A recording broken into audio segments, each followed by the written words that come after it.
Welcome to the Big Bets on Campus Sources Edition, presented by WinBet.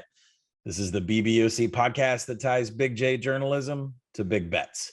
My co-host, as always, the award-winning, news-breaking, Action Network's own Brett McMurphy. And I am Action Network senior writer Collin Wilson, a guy that keeps on fading Notre Dame. I keep losing money on Notre Dame. Now I'm on some sort of Navy week. Every week I'm losing on Navy bets. Brett, what is your takeaway from week 6 looking into week 7?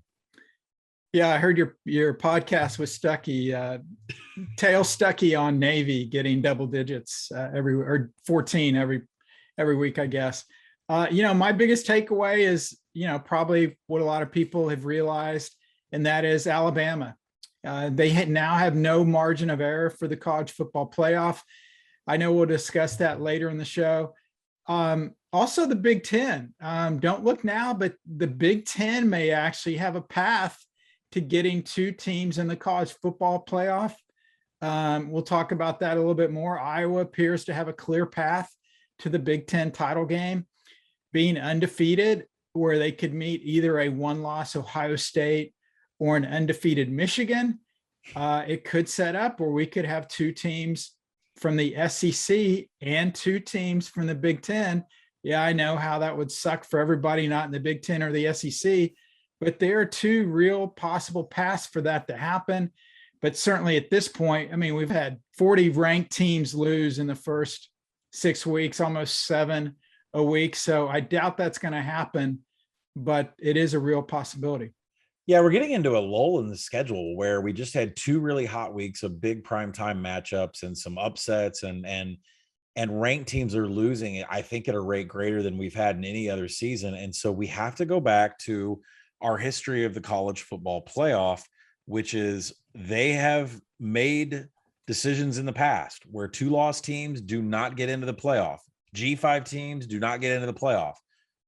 I think the college football playoff committee is about to get backed up into a corner where one of those is finally going to have to break after all this time. Or you're right, we may get 2 teams out of the Big Ten and SEC, even if it's like, say, Ohio State beating an undefeated Iowa in the championship game, while Alabama beats Georgia in the SEC championship game. Would you make that your college football playoff? Chaos is. Yeah, look, you would have to, because who else are you going to pick? Well, let me rephrase it. If Oklahoma's undefeated, then you're going to have, then those 4 schools are not going to make it. There's no way they're going to leave out undefeated Oklahoma. But what about undefeated Wake Forest? Everyone's forgot about them. What if they run the table and they're 13-0? They potentially could be 13-0 champs of the ACC with 0 top 25 wins. What do they do with a Power 5 undefeated team? You're right. This has never happened before, but it will be fascinating. And then I know there's a lot of people like, what about Cincinnati? Sorry, Cincinnati. If there's 1-loss Alabama, 1-loss Georgia, 1-loss Ohio State, 1-loss Iowa, undefeated Oklahoma, undefeated Wake Forest, Cincinnati's not making the playoff. Well, we'll have to unpack there, Brett. But first off, I should say, if any of you listening, don't scoff at Brett saying Wake Forest make the college football playoff for winning the ACC. They were about 3 weeks ago, about 150-1 and 80-1 at a lot of shops, one of those being WinBet, and they got fleeced all over the market. And that number was just hit by a lot of sharps that I know. Wake Forest winning the ACC, Wake Forest going to the college football playoff, and Wake Forest winning the national championship. And I'm not saying little $25, $50 bets. Like, there was some big money that was just hitting that Wake Forest number because we've seen what this offense can do, but now they're actually playing a little bit of defense. So Wake is definitely one of those teams. I actually feel more comfortable with a Wake future than I would say a Michigan future. But let's pivot back into Oklahoma. Let's stick with one of the undefeateds here. Texas. I said this on the podcast, was stuck. So much to unpack in this game. Texas goes crazy in standard downs. You and I have been correct about their offense, about how it's one of the best in the nation. Sark's got them getting all the available yards in the world. Casey Thompson is explosive. Bijan Robinson is still high up there in the Heisman board. They lose the game because of the defense, of course, at the very end. But the big story, Spencer Rattler, benched, pulled out of the game for Caleb Williams. Caleb Williams makes one of the highlights of the year. Then Rattler's back in for a 2-point conversion, biggest point of the game. Caleb Williams is in and out. Lincoln Riley's over on the sideline, like, like helping his kid on his first bike ever, his 5-year-old on a bike with training wheels on it, like just getting Rattler through every single snap of the game. And then Holly Rowe, and this is the story that was out there on Twitter. Holly Rowe gets Caleb Williams teed up for a post-game interview. And the story was that Lincoln Riley would not allow Caleb Williams to speak. And Holly Rowe said that she had to apologize to Caleb and say, we can't do the interview. Brett, what the hell is going on? Yeah, can you tell me what the hell is going on here? Well, there's obviously something going on there with Spencer Rattler, and the way that Lincoln Riley is going out of his way to include him, to bring up that he came in and was there for the 2-point conversion. It's just, there's something there. I don't know what it is, but there's something there. I don't know if he's fearful that he's going to transfer, he's going to leave. But the fact that you don't let Williams talk, come on. I mean, especially nowadays with NIL and all the athletes getting out there and having some have exclusive interview deals with fan sites and different things. You can't keep a player quiet. So is he just protecting Williams so Williams doesn't say something? If Holly asks him, should you be the starter? Williams says, yes, I should. Right. But yeah, it seems like that Lincoln Riley is doing damage control. I saw on Monday earlier today, he was asked, will he name a starter this week for this week's game? And he said he doesn't know if he will or not.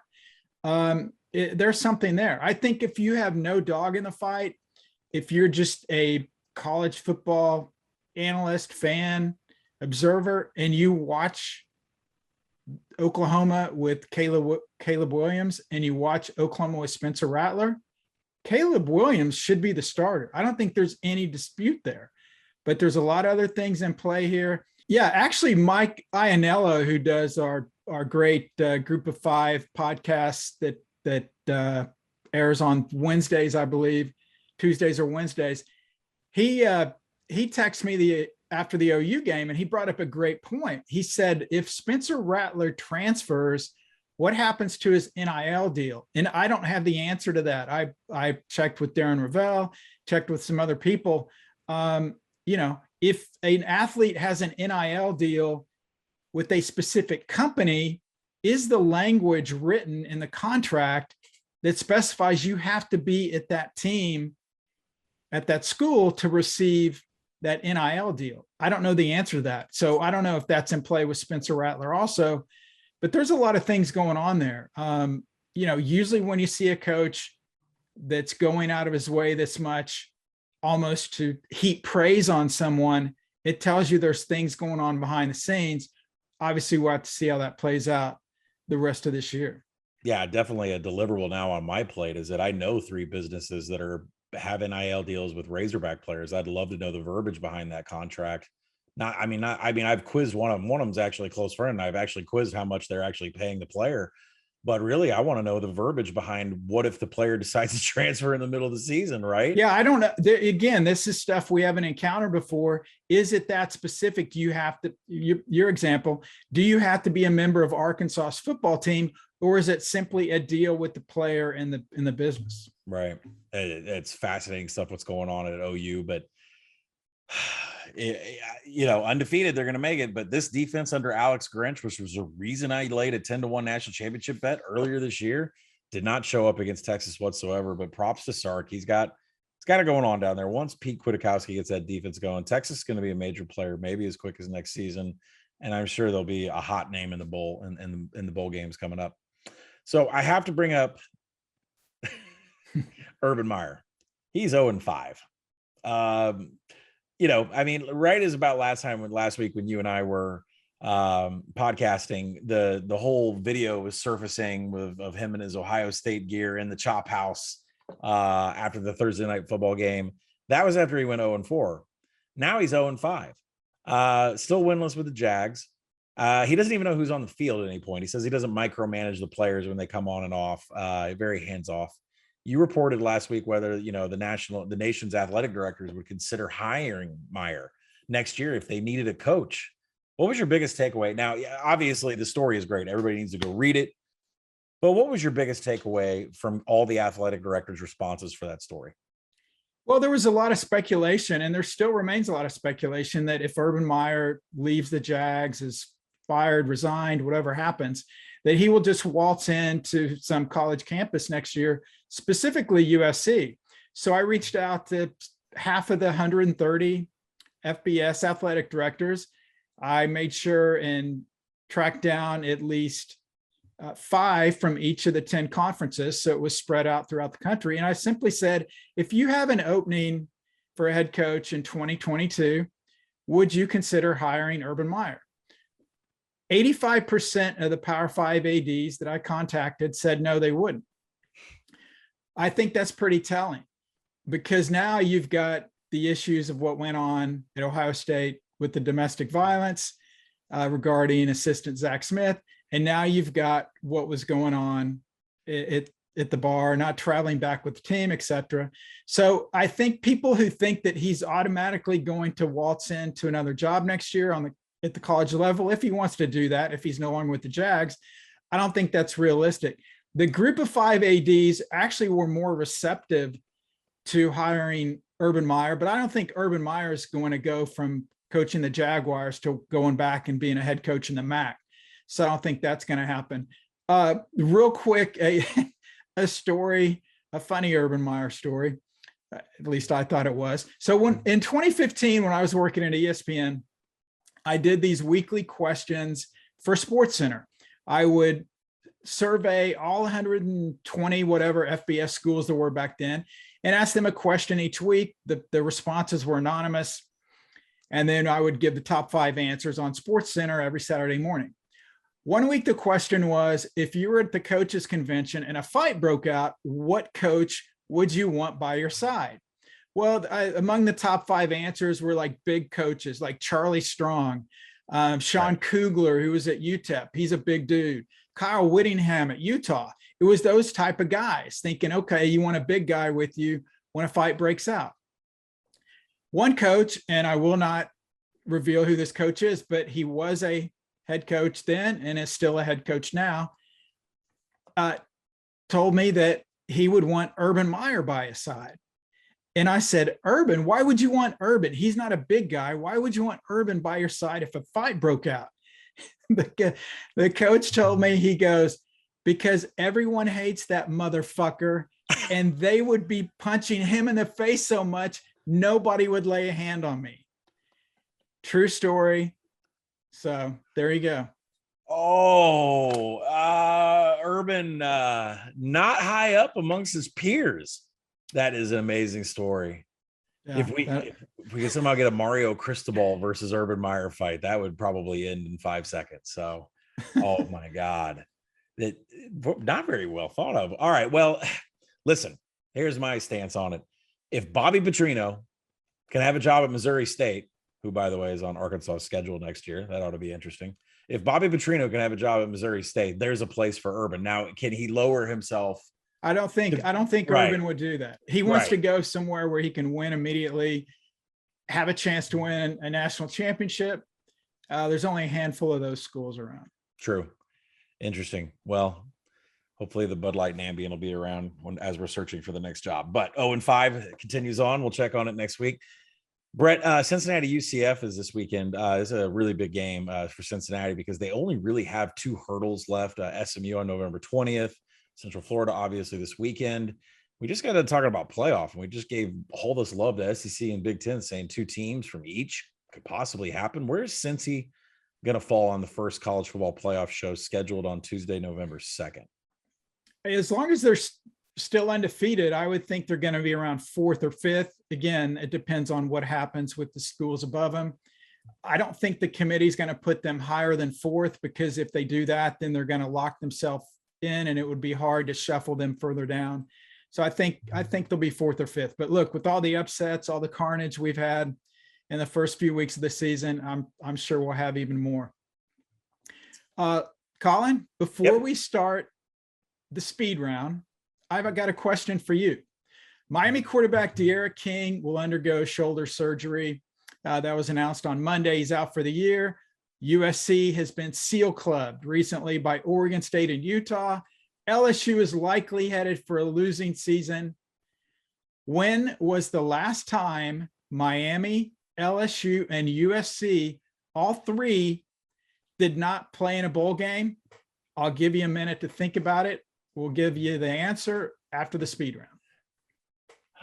We're going to have to segue into this speed round. I have a pretty good idea what era this might have happened, when it happened, but I'm going to think about it as we do this speed round. So let's get into sources speed round. So this is the segment where I get to ask Brett as many questions as possible in a 60-second span.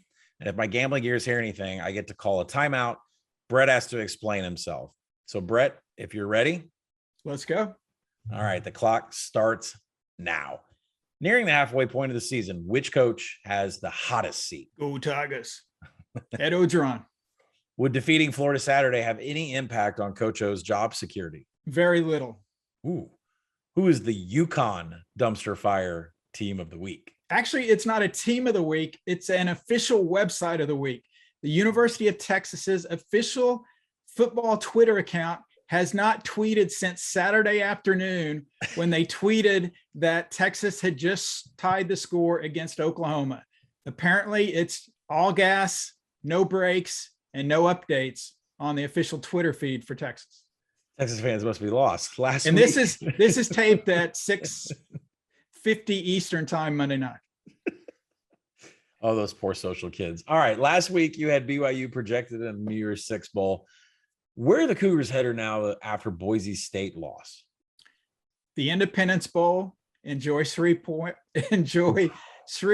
I've been there. Yeah, me too, for a Missouri game. After UMass beat UConn, we only have 3 winless teams left. UConn, UNLV, and Arizona. Which team remains winless this season? Arizona. A team that you had covered for you. Very interesting. So who is your number 1 college football playoff seed in your bowl projections this week? The Iowa Hawkeyes. Oh my, timeout. It's not even like a yellow flag. Like, I'm going to switch to soccer and give you a red card. Like, and I'm going to bring back the college football walk of shame when you get ejected and you have to walk back to the locker room. Explain to me how Iowa is number 1. I'm projecting Iowa will go undefeated the rest of the regular season. Yeah, they don't have anybody left on their schedule. Yeah, they can lose. Yeah, Wisconsin. They've got no ranked teams left on their schedule in the regular season.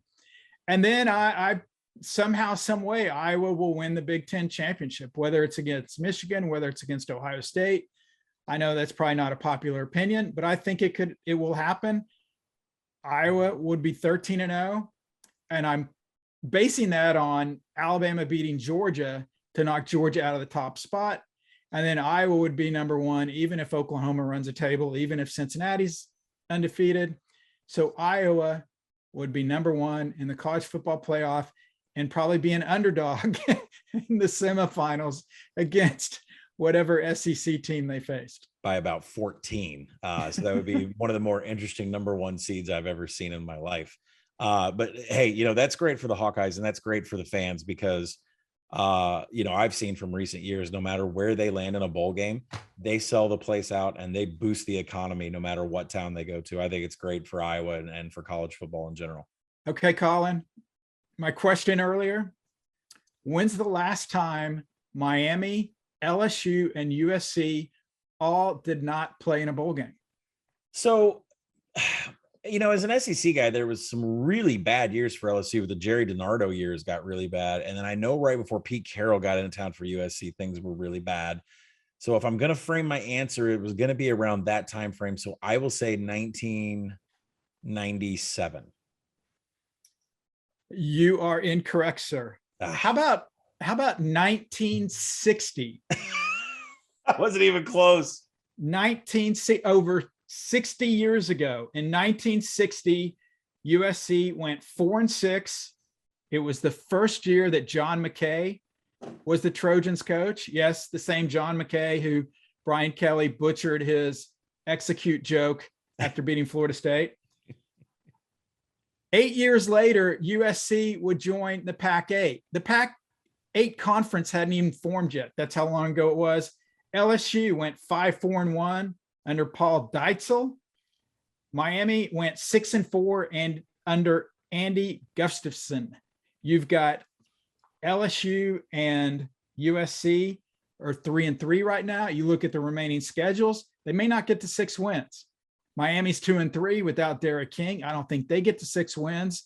So you've got these 3 schools that have won national championships. And yes, over 60 years ago, the last time all 3 of these guys did not go to a bowl game.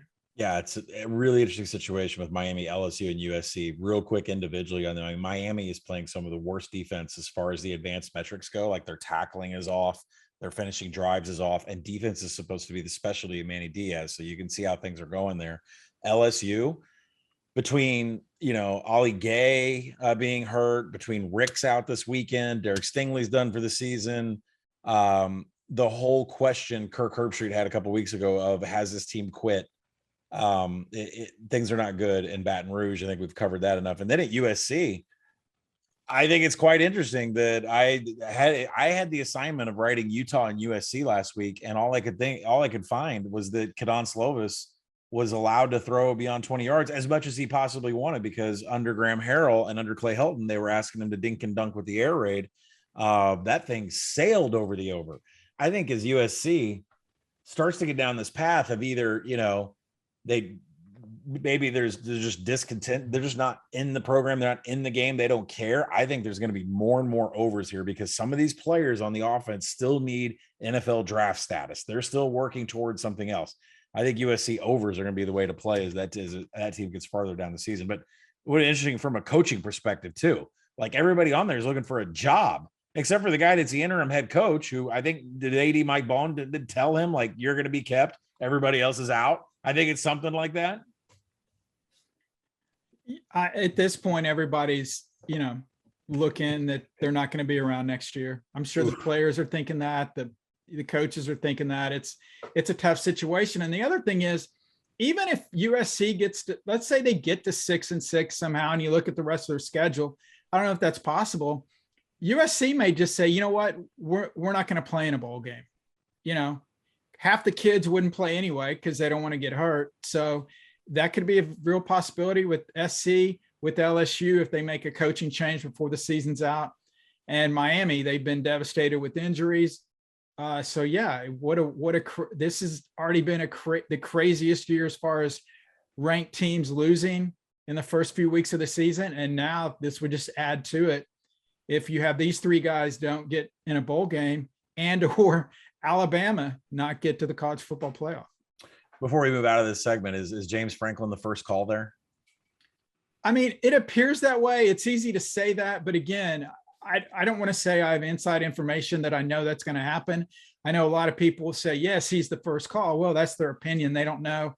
I know Mike Bohn is there's a close circle of individuals, small circle of individuals, I should say, who knows what he wants to do. And, the good news is he's got a few weeks to do it, and no other jobs will be filled before that one gets filled. So he'll have his pick from wherever he wants to go, whether that's college, NFL, whatever direction that is. All right, let's slide into our segment, the AP Top 25 versus the Action Network Top 25. So, Brett, it was refreshing to see when I woke up Sunday morning, because you and I are both doing our own thing late Saturday night. It was refreshing to see that our top 10 is really kind of they finally kind of have an agreement, a little bit of agreement with the top 10, but then after that, it gets wild. So at least towards the top, we've got it figured out from a gambling perspective with odds makers, and from an AP voter perspective, we got it figured out. But some of these we're going to have a conversation about. Now, Kentucky is number 11. Brett, you voted them number 8, and Action Network, they're in the 20th. And I feel justified at having them where they were, because I projected the game minus 21.5 before lines came out. That's exactly where it came out. Now I think we're hovering around 23 as you and I record this. Is Mark Stoops a candidate for the LSU job? I mean, I'm not going to get into that game. Stucky and I'll break that game down. Kentucky's doing an amazing job per usual. I mean, just the fact of there were no expectations for this guy about 6 years ago. And now each year he is producing teams that are grabbing attention of Kentucky fans into the basketball season, which is not supposed to happen at Kentucky. So is Stoops a candidate at the LSU job?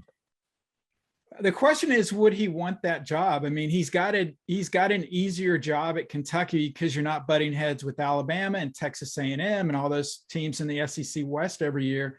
And look, after the Georgia game, there's no ranked teams left for Kentucky. So Kentucky could end up with an 11-1 record, a New Year's Six game. Sorry, I bumped Arkansas out of the Sugar Bowl. They've got Kentucky going there now. But they very easily could be 11-1 going to New Year's Six game. Either way, Stoops is going to get a new contract. They're going to have to, he may have got one last year. I don't remember, but he will get another one. I certainly will be at the top of any wish list for the job he's done there. And he may just be happy there that what they've accomplished, he's getting more resources.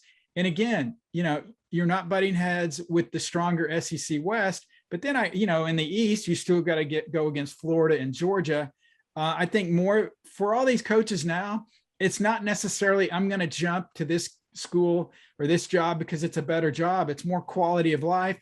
Where do you think you can win?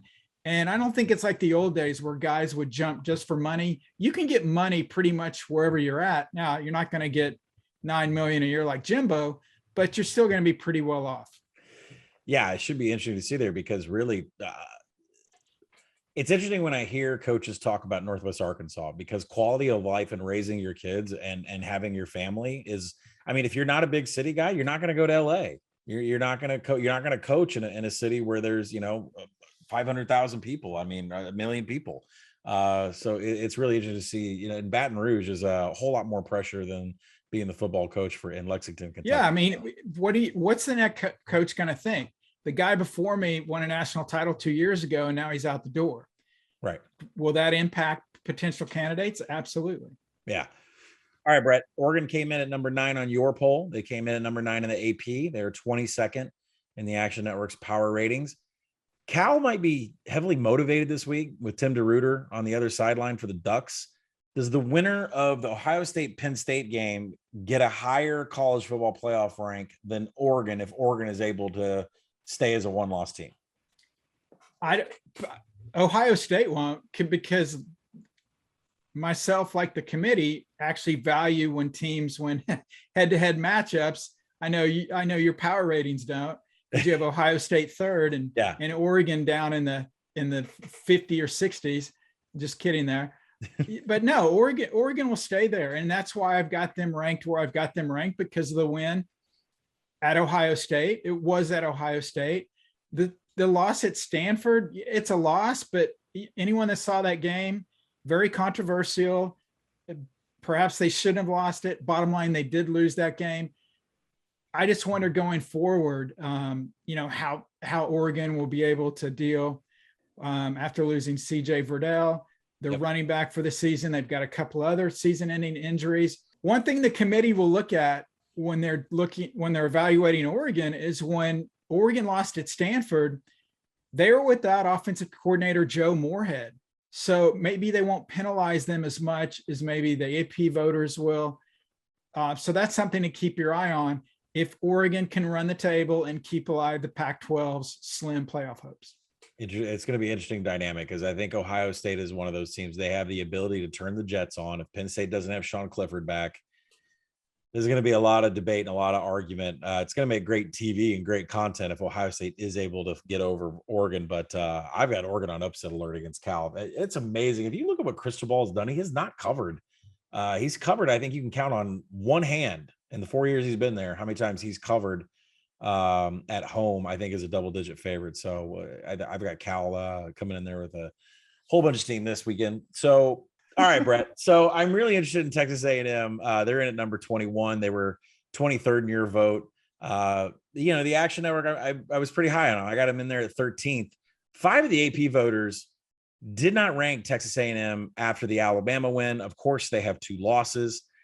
Georgia and Kentucky are the only undefeated teams in the SEC right now, and that's going to change after Saturday. One's going to beat the other, and then we're just left with perceivably the best conference in all of college football. It just means more only having one undefeated team.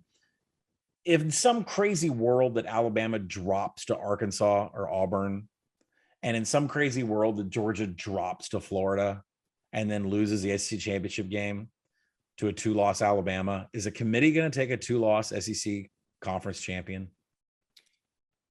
If there are 4 teams with 1 loss or fewer in the Power 5 ranks, and or Cincinnati's 13-0 at that point, I don't know how the season would play out, but let's look in your scenario. That would mean Alabama would have ranked wins against Florida, Ole Miss, and either Arkansas or Auburn, if either one of those schools still remain in the top 25. So that's 3 top 25 wins. That's decent. It's not great. Is that enough to overcome 2 losses?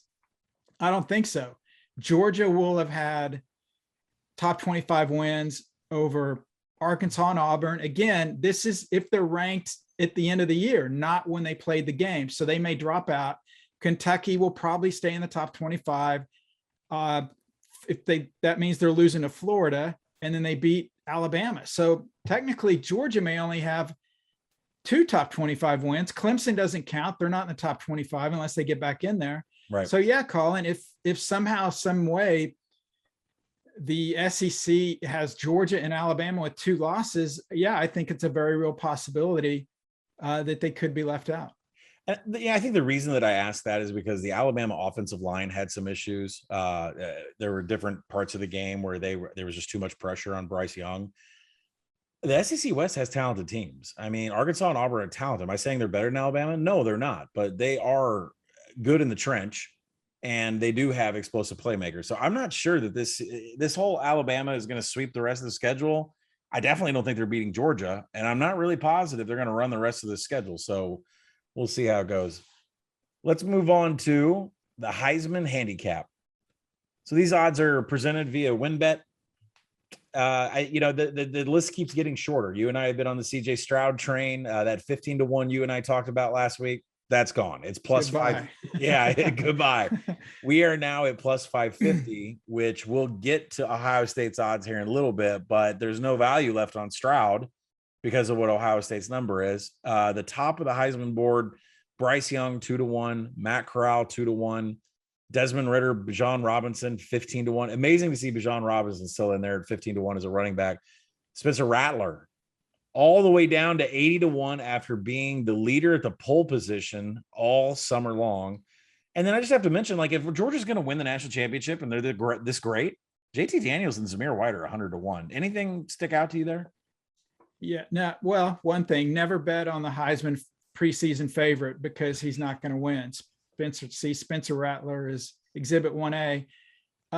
What are the odds for Iowa's defense to win the Heisman? Because, right now, I think they have as good a shot as anybody. I don't like anybody on this list.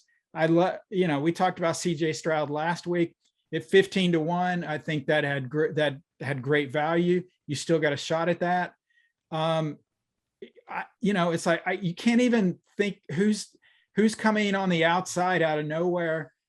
Desmond Ridder, Cincinnati's a great story, but they don't have the schedule for him to have his quote Heisman moment. Who's he going to have his Heisman moment against? USF? Come on. I don't think that's realistic. Bryce Young, I think still has the best chance if Alabama runs a table and he has a big game in the SEC title game, that could give him the late momentum to perhaps win this thing. Yeah, I hate to look. This is where I stopped mentioning like these long shots. I mean, Cade McNamara 100-1. I mean, what Michigan has to do to get him that Heisman trophy is Jaden Daniels is on the West Coast. I refuse to acknowledge that a player in the Pac-12 can win the Heisman. I'm not sure it's possible anymore. I don't think anybody stays up past 9:00 at night. When I look through the list, Tank Bigsby at 200-1. No. John Mechie. No. Jack Cohn, Notre Dame. That's all. Who's laying money on that? Spencer Sanders, undefeated, 300-1. Go Pokes. Go Pokes. All right. So we'll stop the Heisman. No recommendation on Heisman betting this weekend. CJ Stroud is what we've been talking about all week or for weeks. So we'll take a look at the board next week and see if there's any value after, we got a couple of weeks coming up here where there's not that many big top 25 matchups. So that means it's perfect conditions for some of these guys at the top of the list to pad their stats and kind of separate themselves. So we'll see what happens here. Let's go to the playoff payoff. Again, these odds are via WinBet. Brett, we're going to have to start with the prop you and I have been talking about from WinBet for weeks on Alabama or Georgia to win the national title. 2 weeks ago, you and I discussed it at minus 190. Last week, minus 290.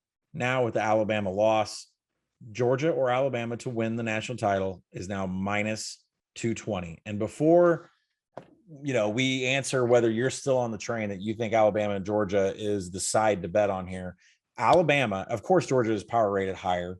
Alabama and our Action Network power ratings would be a 3-point favorite over Ohio State, a 7-point favorite over OU, and that's the Action Network's 3 and 4. So plus 200 near value for what the underdog money line would be versus Georgia in a title game. So what I'm saying is, like, if Georgia made it to the national title, the underdog is going to generate about a plus 200 value right now. And that's what the field is being offered at in this WinBet prop. So which side are you on? You on Alabama, Georgia minus 220 or field at plus 200?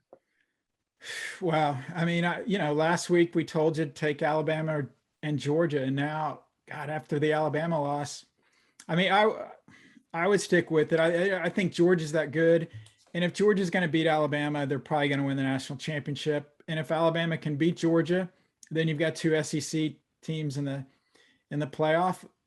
I would look, instead of looking at the field, I may take a flyer on Ohio State, maybe Iowa, maybe Oklahoma, put even amount on all 3. Would that get you better than plus 200? I think it would. Mm-hmm. As opposed to the field. The field's useless. There's like 3 or 4 teams that has a shot other than Alabama and Georgia. So the field is meaningless. I would take those 3 or 4 teams, which you can identify, play those teams, and you're going to lose 2. You may win 1, but you're going to get better than plus 200 value as opposed to just blindly taking the field. Yeah, and I know people are going to say, well, Texas A&M just beat Alabama. Listen, we have said all year, I said it all summer, Texas A&M has the recruiting. They're thoroughbred in the recruiting world. They've been top 5 in recruiting for like 4 or 5 years since Jimbo has been there. They've always had explosive players. They had a hurt offensive line. Aeneas Smith was hurt during Arkansas. You're going to have explosive offense to beat either of these schools, and you're going to have to get some stops. And the names on the list, I don't know, maybe Ohio State, but that defense hasn't shown anything to me. Oklahoma, that defense just got torn up. I mean, Brett, when you say there's 2 or 3 names that could beat Alabama or Georgia, I'm struggling with the blue blood names that could try to beat these 2 guys. So we'll see how that turns out. I need you to rank the odds on these 1-loss teams. The list is growing. It's going to continue to grow. So who do you like better from a value perspective, right? Because I know from the Big Bets on Campus live show on Saturdays, 10:30 a.m. Eastern, that you very much like Alabama week after week after week. So you have to say it from a value perspective, which one you would buy right now. So let's rank the 1-loss teams. Alabama plus 275. And this is to win the national championship via WinBet. Ohio State 10-1. Penn State's 100-1. Oregon 80-1. Notre Dame 500-1. Arizona State 300-1. And Lane Kiffin by the skin of his teeth by 1 point. Even with Sam Pittman going for 2, Ole Miss is 80-1 to win the national championship. Out of all the 1-loss teams, who would you be more comfortable laying some coin down on? Ohio State's the only one. Penn State's got quarterback injuries. Oregon's got injuries. Notre Dame is, fooled us every week. They're not going to do it. I know Stuckey loves Arizona State. Not going to happen. Ole Miss 80-1. I thought 80's like that's their over under for every game, I think. Ohio State 10-1. Great value. The rest of the schedule, they got Michigan State. They got Michigan. You've got a power rated 3rd. I think that's a great value for Ohio State. You get them into the semifinals. They take care of Iowa in the Big Ten title game. Then you can hedge if you want, if you don't feel so good about it. Yeah, Ohio State is still the one with the value on this list. I would never put a ticket down on anybody that has 2 losses. And of course, Georgia's number has been that ship sailed, I think, before the season even started. Grabbing them months ago would have been the right idea. So yeah, Ohio State at the current number, Alabama plus 275. That is not enough for a team that has 1 loss this early in October. I'm not even sure how Ole Miss has a path. I mean, and just the scenarios in my head is that they have to beat Texas A&M. They have to beat Auburn. They have to beat, and they do have a pretty easy schedule remaining, considering they pulled Vanderbilt and South Carolina from the East Division. But I don't even know how they get into the SEC championship game, nonetheless win the national championship. And if you're going to have Arkansas scoring over 50 points, you're probably not going to win the national championship. So yeah, Ohio State is the one that we're going to take again this week, I think. But this is it. I said this with Stuck last night. That this is it. CJ Stroud, Ohio State, it's time for them to just lay it on people, and these numbers are never going to get better. All right, last question, Brett. What is your current college football playoff projection right now? You know what, Colin? We're out of time. I'm sorry we got to go so quickly. I've got Iowa. Tough question. So okay, I'm going to explain it. I'm not going to say it's going to happen, but there is some madness behind my projection here. I've got Iowa at 1 because that's based on Iowa going 13-0. I've got Oklahoma 2. That's based on Oklahoma going 13-0. I have Alabama 3. That's based on Alabama going 12-1 and beating Georgia in the SEC title game. And I've got Georgia 4. That's got Georgia going 12-1 and losing in the SEC title game. Love it, hate it, whatever. There's a way for that to happen. I'm not very confident it will happen, but at least this week, that is my projected 4-team college football playoff. Send any hate mail, death threats to _@Collin1. He will forward the ones that aren't too bad to me. I'm going to stick with Brett and say Oklahoma and Georgia. I think Ohio State is still going to win the Big Ten. That we need to check on the health of Riley Moss and hopefully that Iowa defense can stand up. But I'm going to go with Georgia, Oklahoma, Ohio State. Here it comes. And Cincinnati. Yeah, I knew it. Cincinnati. Oh, man. This is going to be interesting. Yeah. We'll see. Yeah. We will, in those odds right now, 40-1 for Cincinnati to win the national championship. By far, I don't think that they can win the national championship, but if there's props to make the playoff, I believe right now, I think I saw yes at about plus 210. So keep your eyes peeled wide open, because this UCF game, if they win this game against Central Florida, Cincinnati essentially has just one hurdle left on the schedule before they have to play the conference championship game, which will be at Nippert. So something to look out for. Brett, thanks for joining me. This has been Big Bets on Campus Sources Edition. Tomorrow afternoon, you can hear our red hot group of 5 experts: Mike Iannello, Mike Calabrese, Claps, another round robin, an amazing podcast they had, made everybody money. You should be listening to these guys. That G5 deep dive episode will be out tomorrow, and late Thursday night, Stuckey and I will return for our week 3 betting preview, all right here on the BBOC podcast.